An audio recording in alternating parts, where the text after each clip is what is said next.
Do you need an extra focus boost while working or playing games? Well then you should check out Glitch Energy. They're one of the best energy drink companies in the industry, and they even have starter kits if you don't know where to start. Be sure to use my link in the description or pinned comment and pick up a tub for yourself, or use code RAPIDCRAFTER for 10% off at the checkout. So be sure to check out Glitch Energy. I just finished playing through the Callisto Protocol story DLC, and it's not very good. Whether you've already played it or haven't played it yet, strap in because I want to rant about everything wrong with this DLC. Consider subscribing if you're new around here, and feel free to leave a like on this video. First off, I played this DLC on maximum difficulty, which is obviously the hardest difficulty, and honestly, the game was kind of easy. And I played on the medium difficulty on my second playthrough, which is the footage you're watching right now. So you're probably wondering, well, what's wrong with the DLC? Why is it so bad? The first thing that this game does is throw a constant amount of enemies at you. My biggest problem with the main game is how they just kept spawning enemies, and the combat was just not designed for this type of gameplay. And the DLC doubles down and they just constantly throw enemies at you. Now the problem here is in this DLC you get a new weapon because your baton breaks. By the way, there will be spoilers, but your baton breaks and you have to get this hammer. Basically, this hammer is just a more powerful weapon. You can use a stun attack where you slam the hammer on the ground and it stuns enemies or sometimes insta-kills them. But here's my problem with this hammer. You don't get it until much later in the DLC. Like, you're basically towards the end of the DLC when you get this hammer. And I feel like it would have been better if you got it at the beginning of the DLC. Because at the beginning of this game, you're fighting a ton of enemies and it feels like you should have gotten the hammer by this point. But instead, you're using this little weak baton and you're just constantly spamming your your right trigger, and it's just tedious and it's repetitive and it's not really fun. The DLC also has very long vent sections where you're just spending all of this time crawling through these vents. It's slow, it's boring, and it slows down the pacing by so much. But that's not all. It's been a while since I played the main game, but I don't really remember the main game having any puzzles. I could be wrong, but this DLC does double down on the puzzles, and I wouldn't even really call them puzzles. There's like one real puzzle where you have to pull these levers to basically activate the power, but outside of that, these little like dial thingies, whatever you want to call them, that you have to turn, they're not really puzzles. It's just kind of like, what do you even call these? There's also these slow moving crates which are extremely tedious, but on my first ever playthrough that I didn't record, the game bugged out and I actually got stuck on one of these crates. And speaking of bugs, this DLC is extremely buggy. I experienced so many bugs. I was getting weird animation transitions. There was a moment where I got stuck on one of the crates for a second. Eventually I was able to jump down, but at first I was stuck on this crate. And I was even phasing through walls and even fell through the map.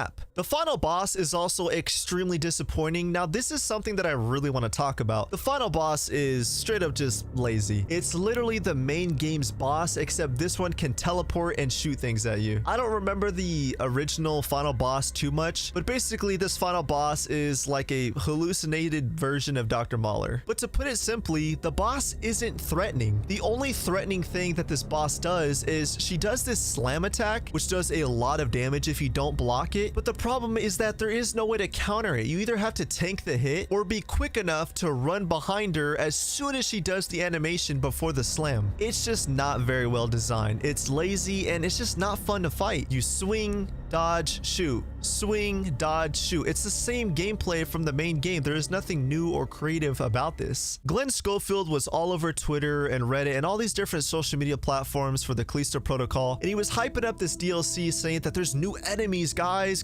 there's new enemies. And look, this is not an attack at Glen. He is one of my favorite game developers in the entire industry. Whether you love or hate this game or think it's a bad or good game, there is no doubt that Glen put a lot of love into this game. Even if it wasn't the game that we expected, I still know for a fact that he put passion into the Callisto Protocol. But it's just the fact that he was on Twitter saying there's new enemies, and I'm like, where? There was like 2 new enemies in this entire DLC. You have these bio robots, which I'll get to, and then you have the final boss, which I wouldn't even call a new enemy. It's basically the final boss from the main game, just new attacks. Ah, this DLC, man. But that's not even the half of it. The ending in this game is very divisive. On one hand, I see what they were trying to do, and I'm okay with the ending. But yeah, basically the DLC ends with Jacob dying. The ending was pretty predictable. Like, I had a feeling that this was all a hallucination, and I feel like the final boss especially gave that away, because as soon as I saw the final boss teleporting, I was like,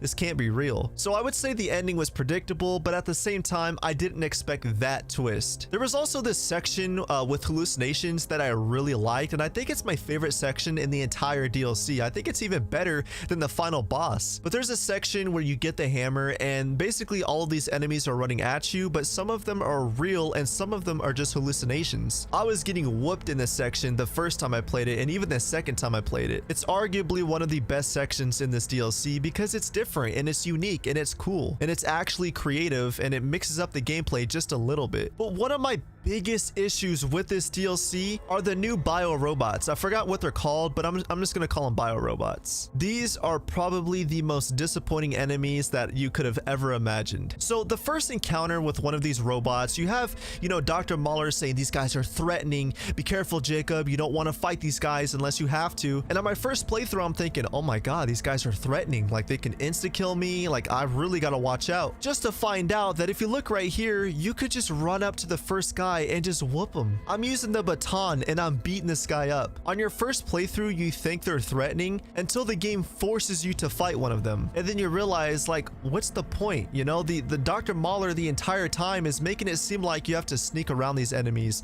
and you can't be seen by one of them, just to find out that you can encounter them just like every other regular enemy. Seriously? Now, I will say that I really like their design. They do look really cool. You know, the design, whoever designed these enemies, I mean, you did a great job. But the actual gameplay around these enemies, like, there's nothing new with them. Here's my 2 biggest issues with this DLC. The hammer is heavily underutilized, and these robots are also heavily underutilized. I feel like it would have been better if you couldn't fight these enemies head on. Instead, you need the hammer to fight these enemies, and you have to use the stun attack, stun the enemies, and then you can get a couple of hits in, rinse and repeat. To me, that would have been more engaging. It would have made these enemies more threatening. There's also a moment where you turn a valve and you never see this valve ever again. I was thinking that this DLC was introducing a new mechanic where maybe you have to sneak around and turn valves while being quiet, but no, you turn a valve and you never see it again. I feel like this was a heavily missed opportunity where you could have had like a maze sequence, and you could have had a stalker type enemy like from Resident Evil,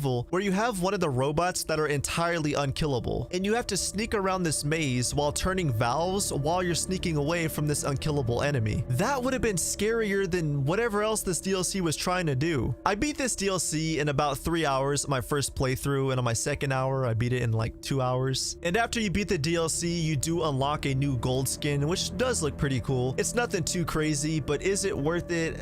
Not really. I still think the Watchtower skin is the best skin in the game. To me, it just looks the coolest. But outside of that, yeah, this DLC was just disappointing, man. But yeah, for the Callisto Protocol, I mean, this is it. This is the last bit of DLC that we're getting, as far as I know. Overall, the DLC is like a 4 or 5 out of 10. I will say that I do want to see a sequel. I'm not one of those people who doesn't like the game and is like, I don't want to see a sequel. I don't like the IP anymore. I would like to see a sequel. I do want to see a Callisto Protocol 2. It just feels like the developers did not learn from their mistakes. It feels like they didn't take any feedback whatsoever and put it in this DLC. So if they do make a sequel, I am hoping that they take all of this feedback and put it into a sequel and make the game better. But that is my review of the Callisto Protocol Final Transmission DLC. But now I want to hear your thoughts down below. With that being said, thank you guys so much for watching, and until next time.